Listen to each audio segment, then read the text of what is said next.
Ramadan menjelma sudah, tapi kali ini rumah sepi, hilang seri, hilang arti. Sejadah ini masih bau tapak tangan mereka.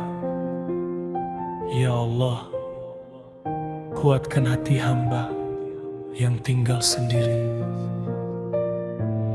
Ramadan hadir, jiwa aku sebab pedih, hening malam bagai memikul langit gelap malap. Dulu suara keramat kejut, sahur lembut, kini jam bunyi tapi tak ada siapa yang bangun denganku. Sunyi makin dingin, dulu ayah di sisi tadarus sebelum sahur, kini pinggan tinggal satu, air mata jatuh tanpa pesan. Rumah ini luas sangat bila hati dah hilang dua cahaya. Aku rasa dunia kosong walau di rumah sendiri, jiwa kosong hampa. Sejadah ini masih lembut macam mak sujud dulu, dan setiap lipatan dia macam suara ayah panggil aku balik sebelum aku jauh dari diri aku sendiri. Aku buka Quran, tangan menggigil, jantung bergetar. Setiap ayat aku baca rindu jadi racun yang makin subur. Ayah, semoga makammu menjadi padang syurga. Ya Allah, kuatkan hatiku ini, jasadku dah lesu lemah.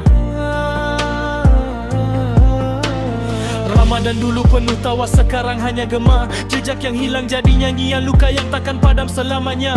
Aku cari harapan dalam tahajud, tapi setiap sujud rasa dada macam dilapah bayang-bayang. Ramadan tanpa mak dan ayah, langit mendung kelam selamanya. Setiap malam aku sembunyi, air mata jatuh berderai pecah. Sejadah menangis diam, simpan rindu dalam serat lipatan.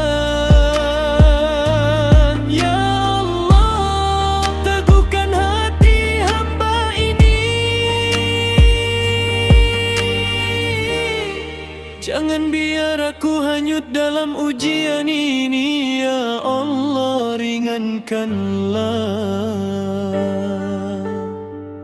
Kadang aku rasa andai rindu ini ada suara, bumi pun pecah dengar rintihan doa. Aku tak minta apa, berikan aku kekuatan untuk tempuhi duka di Ramadan ini. Jangan biarkan aku lemas, aku jatuh lagi dan lagi.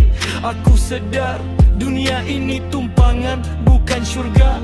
Allah ambil orang yang kita sayang sebab dialah pemilik segala. Dan aku cuma anak yang belajar rela sambil menahan hati yang punah. Ya Allah, ya Allah, kalau aku tak sempat jumpa Ramadan seterusnya, kumpulkan aku dengan mak dan ayah dalam tempat yang lebih indah dari semua rindu aku. Amin.